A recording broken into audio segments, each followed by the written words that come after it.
सोना चांदी की कीमतों में मार्च महीने में जमकर गिरावट देखने को मिली है। आमतौर पर ग्लोबल तनाव या किसी आपदा की स्थिति में गोल्ड सिल्वर के रेट उछाल भरते नजर आते हैं, लेकिन इस बार अमेरिका ईरान युद्ध के बीच भी ये लगातार सस्ते हुए हैं। निवेशक इस अचानक गिरावट को लेकर आश्चर्यचकित हैं, तो वहीं आर्थिक विश्लेषकों का कहना है कि डॉलर की मजबूती और अंतर्राष्ट्रीय बाजार में मांग की कमी इसके मुख्य कारण रहे हैं। मंगलवार को कमोडिटी मार्केट बंद है, लेकिन बीते महीने के आखिरी कारोबारी दिन यानी कि 27 फरवरी से 30 मार्च तक नजर डालें तो मल्टी कमोडिटी एक्सचेंज यानी कि MCX पर 1 किलोग्राम चांदी की कीमत 53,000 रुपए तक कम हुआ है।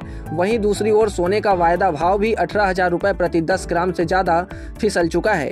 खास बात यह है कि न सिर्फ MCX बल्कि घरेलू बाजारों में भी सोना चांदी सस्ता हुआ है। चांदी की कीमत में मार्च महीने की शुरुआत से लास्ट तक आए बदलाव पर नजर डालें तो ये कीमती धातुएं 27 फरवरी को MCX पर 2,82,644 रुपए प्रति किलोग्राम पर क्लोज हुई थी और बीते कारोबारी दिन यानी कि 30 मार्च को इसका वायदा भाव 2,29,033 रुपए पर आ गया।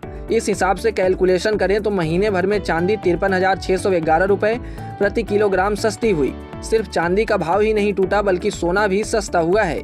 इसकी कीमत MCX पर वायदा कारोबार से लेकर घरेलू मार्केट तक में गिरावट देखी गई है। 27 फरवरी को MCX पर गोल्ड 1,65,659 रुपए प्रति 10 ग्राम पर क्लोज हुआ था और 30 मार्च तक गिरते हुए 1,47,450 रुपए पर आ गया। यानी महीने भर में 10 ग्राम 24 कैरेट गोल्ड का रेट 18,209 रुपए सस्ता हो गया।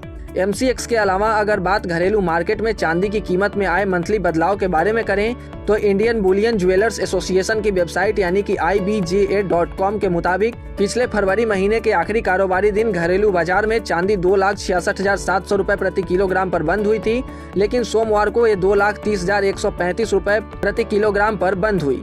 इस तरह से घरेलू बाजार में भी चांदी का भाव सिर्फ मार्च के महीने में 36,565 रुपए प्रति किलोग्राम तक टूट गया। वहीं घरेलू मार्केट में सोना भी सस्ता हुआ है। ये फरवरी के आखिर में 1,59,097 रुपए प्रति 10 ग्राम पर था, लेकिन बीते कारोबारी दिन सोमवार को यह 1,46,733 रुपए प्रति 10 ग्राम पर क्लोज हुआ और इस हिसाब से 24 कैरेट सोना यहाँ भी 12,364 रुपए सस्ता हुआ। यहाँ एक बात ध्यान रखने वाली है कि घरेलू मार्केट में सोना चांदी की कीमतों में लागू GST और मेकिंग चार्ज भी लगता है।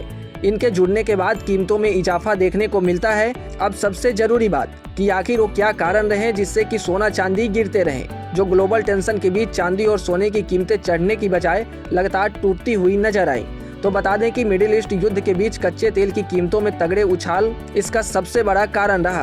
दरअसल क्रूड ऑयल में बढ़ती कीमतें जोखिम बढ़ा रहा है और लोग निवेश के बजाय अपने हाथ में पैसे रखने पर जोर दे रहे हैं।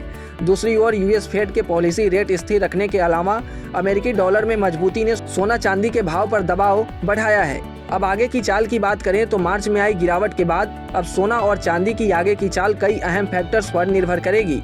अगर अमेरिकी डॉलर मजबूत बना रहता है और ब्याज दरें ऊंची रहती हैं तो सोने चांदी पर दबाव जारी रह सकता है। वहीं वैश्विक तनाव या आर्थिक अनिश्चितता बढ़ने पर इनकी कीमतों में फिर से तेजी देखने को मिल सकती है, क्योंकि निवेशक सुरक्षित निवेश के तौर पर इनकी ओर रुख करते हैं। इसके साथ ही चांदी में इंडस्ट्रियल डिमांड का भी बड़ा रोल रहता है, इसलिए मैन्युफैक्चरिंग सेक्टर में सुधार होने पर इसमें तेजी आ सकती है। फिलहाल बाजार में उतार चढ़ाव बना रह सकता है, लेकिन लंबी अवधि में सोना चांदी फिर से मजबूती दिखा सकते हैं। हालांकि आपसे एक ही रिक्वेस्ट है कि किसी भी निवेश से पहले अपने एक्सपर्ट की सलाह जरूर लें और ऐसे ही तमाम अपडेट्स और शेयर मार्केट से जुड़ी तमाम जानकारी के लिए आप बने रहें गुड रिटर्न्स डिजिटल के साथ।